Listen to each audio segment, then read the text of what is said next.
नमस्कार, आप देख रहे हैं सत्य हिंदी का दोपहर 2 बजे का बुलेटिन और मैं हूं आपके साथ कृति सिंह। तमिलनाडु की राजनीति में इस वक्त जबरदस्त सस्पेंस बना हुआ है। राज्यपाल ने साफ कह दिया है कि वही मुख्यमंत्री बनेगा जिसके पास 118 विधायकों का समर्थन होगा, लेकिन सबसे बड़ी पार्टी बनकर उभरे विजय को अब तक सरकार बनाने का न्योता नहीं मिला है। कांग्रेस और विपक्ष इसे विजय को रोकने की साजिश बता रहे हैं, तो दूसरी तरफ सुप्रीम कोर्ट ने चुनाव आयोग की नियुक्ति को लेकर सरकारों को कटघरे में खड़ा कर दिया है।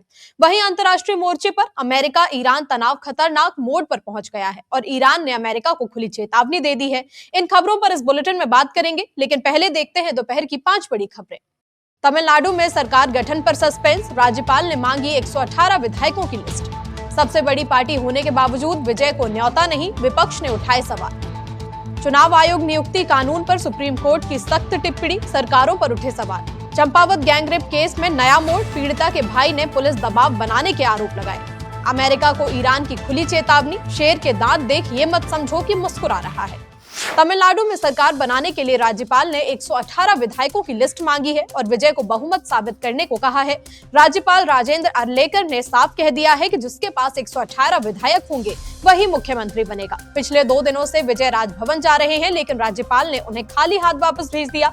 राज्यपाल का कहना है कि उन्हें बिना किसी दबाव के बस संविधान के हिसाब से काम करना है। विजय के समर्थक इस देरी से नाराज हैं और राज्यपाल के फैसले की कड़ी आलोचना कर रहे हैं। तमिलनाडु में सरकार बनाने को लेकर पेंच फंस गया है और कांग्रेस ने राज्यपाल के फैसले पर सवाल उठाए हैं। अभिनेता विजय की पार्टी टीवी के 108 सीटों के साथ सबसे बड़ी पार्टी बनकर उभरी है। बहुमत के लिए उन्हें 118 सीटें चाहिए और फिलहाल वो कुछ कदम दूर है। विजय की पार्टी अब सीपीआई और वीसीके जैसे दलों से समर्थन की उम्मीद कर रही है, लेकिन राज्यपाल राजेंद्र अर्लेकर अभी सरकार बनाने का न्योता देने के लिए तैयार नहीं दिख रहे। इसी बात को लेकर कांग्रेस और पी चिदम्बरम ने राज्यपाल पर तीखा हमला बोला है। चिदम्बरम का कहना है कि सबसे बड़ी पार्टी को न्योता देना संसदीय परंपरा रही है। बहुमत राजभवन में नहीं बल्कि विधानसभा की दहलीज पर साबित होना चाहिए। उन्होंने आरोप लगाया कि डीएमके और एआईएडीएमके अब विजय को रोकने के लिए एक हो गए हैं। चिदम्बरम ने इसे 2 डरे हुए दलों का गठबंधन बताया है। अब सबकी नजरें इस बात पर हैं कि क्या बाकी पार्टियां विजय को अपना समर्थन देंगी। तमिलनाडु की सत्ता की कुर्सी पर कौन बैठेगा, इसका फैसला आज होने वाली मुलाकातों में हो सकता है। चुनाव आयोग की नियुक्ति से जुड़े नए कानून पर सुनवाई करते हुए सुप्रीम कोर्ट ने केंद्र सरकार और पिछले कई दशकों की सरकारों पर गंभीर सवाल उठाए। अदालत ने कहा कि आखिर संसद ने इतने सालों तक ऐसा कानून क्यों नहीं बनाया जो चुनाव आयोग को पूरी तरह स्वतंत्र तरीके से काम करने की गारंटी देता। सुनवाई के दौरान जस्टिस दीपांकर दत्ता और जस्टिस सतीश चंद्र शर्मा की बेंच ने कहा कि हर सरकार सत्ता में आने के बाद वही काम करती है जिसका विरोध वो विपक्ष में रहते हुए करती थी। जस्टिस दत्ता ने तो यहाँ तक कह दिया कि चुनी हुई सरकारों की तानाशाही भी लोकतंत्र के लिए उतनी ही खतरनाक हो सकती है। याचिकाकर्ताओं की तरफ से वरिष्ठ वकील प्रशांत भूषण ने कहा, कोर्ट में दलील दी कि सरकार ने जानबूझकर ऐसा कानून बनाया है जिससे चुनाव आयोग पर सरकार का प्रभाव बना रहे। उन्होंने कहा कि जब राजनीतिक दल विपक्ष में रहते हैं तब वे स्वतंत्र चुनाव आयोग की बात करते हैं, लेकिन सत्ता में आते ही ये सब कुछ भूल जाते हैं। भूषण ने आरोप लगाया कि ये कानून सुप्रीम कोर्ट के फैसले की भावना को कमजोर करता है और चुनाव आयोग की स्वतंत्रता को खतरे में डालता है। फिलहाल सुप्रीम कोर्ट ने इस मामले की सुनवाई 14 मई तक के लिए टाल दी है।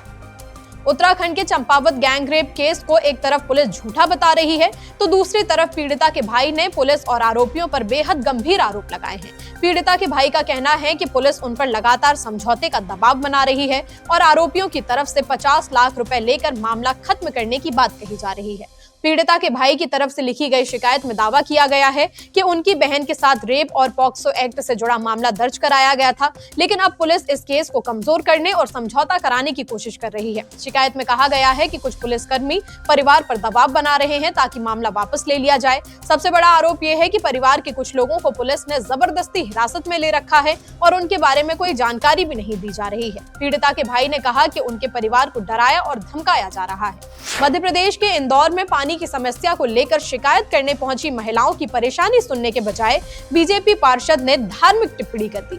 वार्ड नंबर 70 के पार्षद भारत सिंह रघुवंशी का एक वीडियो अब सोशल मीडिया पर तेजी से वायरल हो रहा है, जिसमें वे महिलाओं से कहते दिख रहे हैं कि मुसलमानों से कुछ सीख लो। बताया जा रहा है कि इलाके की महिलाएं जल संकट की शिकायत लेकर पार्षद के पास पहुंची थी। महिलाएं पानी की किल्लत और भरने में हो रही परेशानी बता रही थी। इसी दौरान पार्षद ने कहा कि पानी भरने के लिए परिवार बड़ा होना चाहिए। उन्होंने कहा कि मुसलमानों के यहाँ 6 से 7 लोग होते हैं और तुम्हारे यहाँ तो सिर्फ 1-2 लोग हैं, ऐसे में पानी कैसे भर पाओगी? पानी की समस्या पर समाधान देने के बजाय पार्षद की इस टिप्पणी ने नया विवाद खड़ा कर दिया। वीडियो सामने आने के बाद सोशल मीडिया पर लोग लगातार प्रतिक्रिया दे रहे हैं। कांग्रेस नेता सुप्रिया श्रीनेत ने मुख्य चुनाव आयुक्त ज्ञानेश गुप्ता पर बंगाल चुनाव में पक्षपात करने का आरोप लगाया है। उन्होंने दावा किया है कि पत्रकारों के एक समूह से मुलाकात के दौरान चुनाव आयुक्त का व्यवहार बेहद आपत्तिजनक था। सुप्रिया के मुताबिक ज्ञानेश गुप्ता ने खुद को बार बार टाइगर जिंदा है कहकर संबोधित किया। इतना ही नहीं, उन्होंने कथित तौर पर कई बार गर्व से कहा कि उन्होंने बंगाल जिता दिया है। कांग्रेस नेता ने इस पर तीखी प्रतिक्रिया देते हुए उन्हें एक बेशर्म इंसान करार दिया है। दरअसल विपक्षी दल लगातार चुनाव आयोग पर हमलावर है। इस बीच ये दावा चुनाव आयोग और बीजेपी पर हमलों को और बढ़ा सकता है। बुलेटिन में आगे खबरें अभी और भी हैं। अखिलेश यादव बोले, अयोध्या में जीत के बाद मैं सबका टारगेट। बंगाल विधानसभा भंग, ममता राज का अंत, बीजेपी की बारी। संजय राउत का ट्रंप को खुला पत्र, चुनाव पर उठाए सवाल। अमेरिका को ईरान की खुली चेतावनी, शेर मुस्कुरा नहीं रहा। अखिलेश यादव ने बंगाल पर कहा है कि उन्होंने बीजेपी को हराकर और अयोध्या में जीत दर्ज कर खुद को उनके निशाने पर ला दिया है। ममता बनर्जी से मिलने पहुंचे अखिलेश यादव से पूछा गया कि अगला टारगेट आप हैं, तो अखिलेश ने कहा कि उनसे 2 बड़ी गलतियां हो गई हैं। पहली गलती ये कि उन्होंने बीजेपी को चुनावी मैदान में हरा दिया और दूसरी बड़ी गलती ये कि उन्होंने अयोध्या जैसी हाई प्रोफाइल सीट पर बीजेपी को मात दी। अखिलेश का मानना है कि इन जीतों की वजह से अब वो सत्ता पक्ष के सीधे निशाने पर आ गए हैं। उन्होंने कहा कि कई लोग अब उन्हें अपना टारगेट बनाने की कोशिश कर रहे हैं।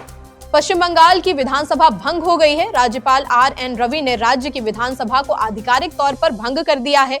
ये फैसला तब आया जब ममता बनर्जी ने मुख्यमंत्री पद से इस्तीफा देने से साफ इनकार कर दिया था। अब बंगाल में 15 साल पुराने तृणमूल कांग्रेस के शासन का अंत हो चुका है। हालिया चुनाव में बीजेपी ने 294 में से 207 सीटें जीतकर भारी बहुमत हासिल किया। वहीं ममता बनर्जी की पार्टी सिर्फ 80 सीटों पर ही सिमट कर रह गई। अब शनिवार को कोलकाता के ब्रिगेड परेड मैदान में बीजेपी की नई सरकार शपथ लेगी। इससे पहले शुक्रवार शाम को बीजेपी के सभी नए विधायक दल के नेता का चुनाव करेंगे। इस बैठक के लिए गृह मंत्री अमित शाह को दिल्ली से ऑब्जर्वर बनाकर भेजा गया है। शिवसेना यूबीटी सांसद संजय राउत ने अमेरिका के राष्ट्रपति डोनाल्ड ट्रंप को एक खुला पत्र लिखकर पश्चिम बंगाल विधानसभा चुनाव को लेकर गंभीर सवाल उठाए। राउत ने ट्रंप के उस कथित बयान पर प्रतिक्रिया दी है जिसमें उन्होंने प्रधानमंत्री नरेंद्र मोदी को बंगाल जीतने पर बधाई दी थी। अपने पत्र में संजय राउत ने कहा कि पश्चिम बंगाल विधानसभा चुनाव भारत के संघीय लोकतंत्र का एक आंतरिक मामला है और किसी विदेशी नेता की ओर से इस तरह की प्रतिक्रिया जल्दबाजी और अनुचित लगती है। राउत ने पत्र में आरोप लगाया कि चुनाव के दौरान डर और दबाव का माहौल था। उन्होंने कहा कि कई शिकायतें सामने आई हैं जिनमें चुनाव आयोग की निष्पक्षता पर भी सवाल उठे हैं। पत्र में पश्चिम बंगाल की मुख्यमंत्री ममता बनर्जी का भी जिक्र किया गया है। राउत ने कहा कि ममता बनर्जी समेत कई वरिष्ठ नेताओं ने चुनाव प्रक्रिया की निष्पक्षता पर सार्वजनिक तौर से सवाल उठाए हैं और इन चिंताओं को नजरअंदाज नहीं किया जा सकता। अमेरिका ने दावा किया है कि उसने ईरान के सैन्य ठिकानों पर बमबारी की है। इसके बाद ईरान की तरफ से बेहद तीखी प्रतिक्रिया सामने आई है। ईरान के विदेश मंत्रालय के प्रवक्ता इस्माइल बकाई ने सोशल मीडिया प्लेटफॉर्म एक्स पर एक अरबी कहावत लिखकर अमेरिका को चेतावनी दी। उन्होंने लिखा कि शेर के दांत देखकर ये मत समझो कि शेर मुस्कुरा रहा है। ईरानी सांसद और राष्ट्रीय सुरक्षा और विदेश नीति समिति के प्रमुख इब्राहिम अजीजी ने एक्स पर लिखा कि बार बार वही गलती करने से अलग जवाब नहीं मिलेगा, बस और ज्यादा सख्त जवाब मिलेगा। ईरान के नए समुद्री नियम का सम्मान करो। इससे पहले अमेरिकी राष्ट्रपति ट्रंप ने कहा था कि पहले ईरान ने अमेरिकी जहाजों पर हमला किया। हमारे 3 अमेरिकी डिस्ट्रॉयर थे जो हॉर्मुज से बिना किसी नुकसान के निकल गए। जवाबी हमले में ईरान की कई छोटी नावें पूरी तरह से तबाह कर दी गईं और अमेरिकी जहाजों को निशाना बनाने वाली मिसाइलें आसानी से गिरा दी गईं। राष्ट्रपति डोनाल्ड ट्रंप ने कहा है कि ईरान के साथ युद्ध विराम अभी भी जारी है। ट्रंप ने अमेरिकी हमलों को सिर्फ एक मामूली चोट यानी लव टैप बताया। दरअसल अमेरिकी सेना ने ईरान के उन ठिकानों पर हमला किया था जो उनके जहाजों को निशाना बना रहे थे। अमेरिकी सैन्य ठिकानों पर हमले के जवाब में अमेरिका ने ये बड़ी कार्रवाई की थी। दूसरी तरफ ईरान ने आरोप लगाया है कि अमेरिका ने उसके तेल टैंकर को निशाना बनाकर नियम तोड़े हैं। ईरान का कहना है कि हॉर्मुज की तरफ जा रहे जहाज पर हमला करना उकसावे वाली कार्रवाई है। हालांकि ट्रंप इन आरोपों को सिरे से खारिज कर रहे हैं और शांति की बात कर रहे हैं। फिलहाल के लिए 2 बजे के बुलेटिन में इतना ही। देश दुनिया की खबरों के अपडेट के साथ शाम 6 बजे हम फिर से हाजिर होंगे। तब तक के लिए नमस्कार।